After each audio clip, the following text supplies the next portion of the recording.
ومن أحسن قولا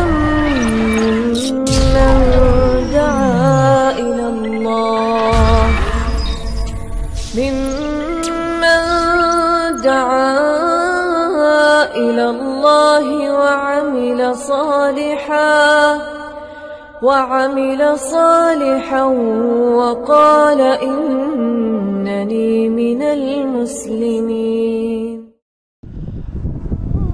Merong isang bata na namatay ang kanyang ina at siya mismo ang naglibing sa kanyang ina. Nung hinatid na niya ang kanyang nanay sa libingan nito at siya mismo ang naglibing, ay umalis na siya pauwi para magpahinga. Dahil kahit sino namang anak, kung mamamatay ang kanyang nanay, sinabi nga ng ating mga ulama, ang ating nanay ay parang ang ating mga mata. Kung mamatay ang iyong nanay, ay parang nakulangan ka ng paningin dito sa mundo. Nung umuwi tong bata na to, pagkatapos niyang ilibing o ihatid ang kanyang ina sa libingan nito, dahil sa sobrang pagod ay nakatulog yung bata. Nung siya ay natulog, pagkaidlip pa lang ng bata na ito, ay agad na agad pumasok ang kanyang nanay sa kanyang panaginip. O sa madaling salita, nakita niya ang kanyang nanay sa kanyang panaginip sa unang araw pa lang ng kanyang pagkatulog nung inilibing ang kanyang nanay. At alam niyo ba kung ano yung nakita niya? Ang kanyang nakita sa kanyang panaginip ay pinaparusahan yung kanyang nanay sa impyerno. Wala iyadu billah. Agad-agad itong nagising at hindi niya alam kung ano ang dapat niyang gagawin dahil sa kanyang panaginip. Nung dumating yung kinagabihan ng pagkamatay ng kanyang nanay at nung siya ay magsisimula ng matulog o dadatnan na siya ng antok, ay pagkaidlip niya ulit ay napanaginipan niya ulit ang kanyang nanay na pinaparusahan sa impyerno. Hindi nakapagtiis yung bata sa sobrang takot. Sa 2 beses na niyang nakita ang kanyang nanay mula sa kanyang panaginip na ito ay tatakallabu fi nari jahannam, na pinaparusahan yung nanay niya sa impyerno, ay pumunta siya agad doon sa isang ulama, sa isang alim, at nagtanong kung ano ba yung ibig sabihin ng kanyang panaginip. Nung siya ay dumating sa ulama na to at tinanong niya, "Ya ulama, ya ustad, ya sheikh, simula pa lang nung inilibing ang aking nanay o nung ilibing ko, ihatid ko ang aking nanay mula sa kanyang libingan, ay wala na akong napanaginipan simula pag ako ay natutulog, kundi nakikita ko ang nanay ko na tatakallabu fi nari jahannam, na siya ay pinaparusahan o paikot-ikot siya sa apoy ng impyerno." Ano ba yung dahilan? Ano ba ang ibig sabihin ng panaginip ko na yun? Sinabi nung ustad, nung ulama sa bata na to, "Ano ba yung gawain ng nanay mo?" Sabi niya, "Wala namang gawain yung nanay ko na masama." So sinabi ng ustad, "Wag na wag mong kalimutan ang pagdudua sa kanya. La taghfal an duaiha." Wag na wag mong kalimutan. Sinabi ng propeta sallallahu alaihi wasallam, kasama sa hindi mapuputol sa tao pag siya ay namatay na, "Idha mata ibnu Adam, inqata'a amaluhu illa min 30." At kasama sa 3 na yan na hindi mapuputol ay waladin salih yad'u lahu, ay yung anak na mabuti na magdudua sa kanyang magulang. Kaya sa mga tao dyan, mga bata na namatay na ang kanilang mga magulang, wag na wag ninyong kaligtaan, wag na wag yung pagdamutan ang yung nanay at tatay na namatay na hindi ito maipagdudua tuwing kayo ay nagdarasal. Umuwi na yung bata mula sa kanyang panaginip. Pagtanong sa ustad na to, at nung siya ay umuwi ay takot na siyang matulog. Baka makita niya ulit yung nanay niya na pinaparusahan sa impyerno.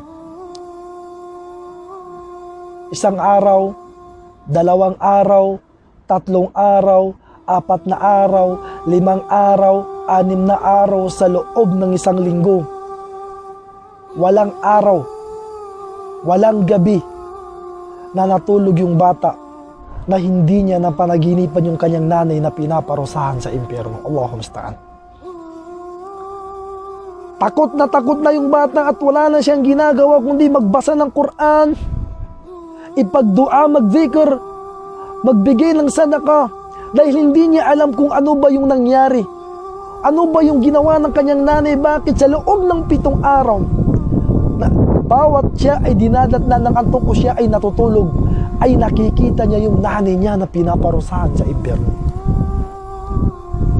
Bumalik siya ulit doon sa ustad at nagtanong niya, "Ustad, simula nung ilibing ang aking nanay, simula nung pumunta ako dito hanggang ngayon, ay napapanaginipan ko pa rin yung aking nanay." Sabi ng ustad, "Wag mo pa rin kaligtaan, la tagfal an du'aiha." Wag mong kalimutan na ipagdua ang iyong nanay.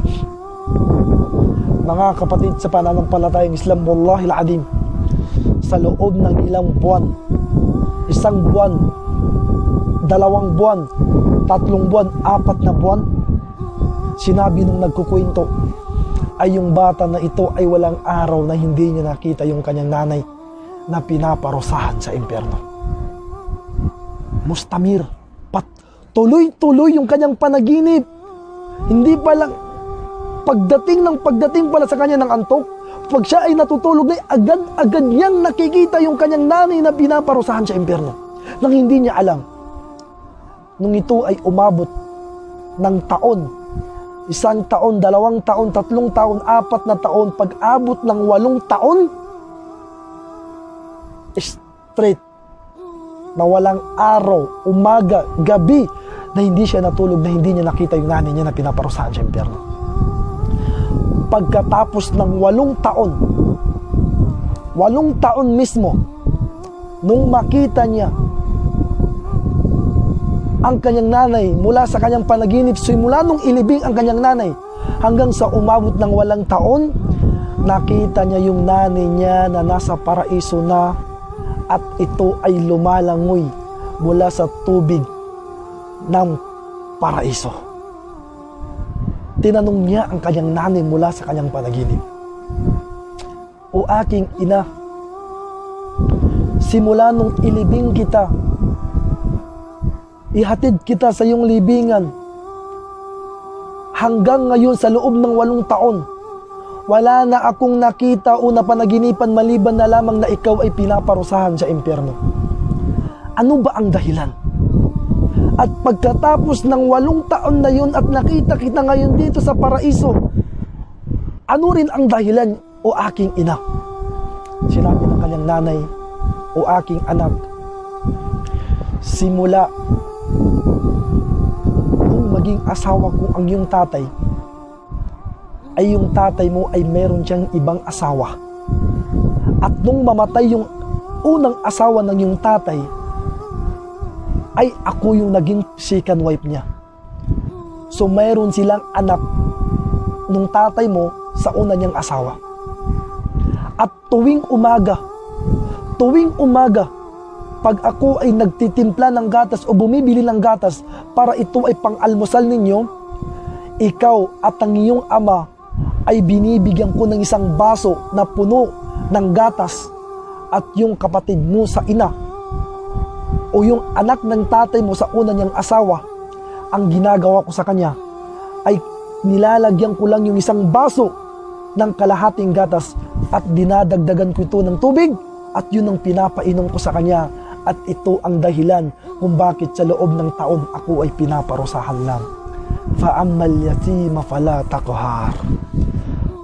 Waliyadu billah. Wag ninyong dayahin ang mga taong walang mga magulang, ang mga bata, ang mga yatim, dahil ang propeta sallallahu alaihi wasallam, siya ay nagsabi, "Ako at ang nag-alaga ng yatim ay papasok ng paraiso kasama ko," sabi ng propeta. So wag tayong mandaya ng yatim, at hindi lang wag tayong mandaya.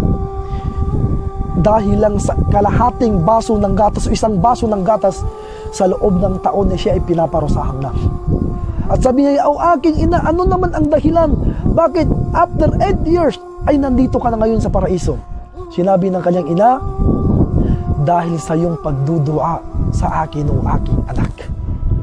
Dahil yun ang sinabi ng propeta sallallahu alaihi wasallam, "Wa waladin salih yad'u lahu," yung anak na salih at ipagdua yung kanyang nanay. So kasama ito sa hindi mapuputol. Kaya wag na wag ninyong kalimutan ipagkait sa inyong mga magulang ang inyong mga dua. Allahumma ighfir li walidayya warhamhuma kama rabbayani sagira. O Allahumma arham walidina warhamhum kama rabbayana sigara. Assalamu alaikum warahmatullahi wabarakatuh.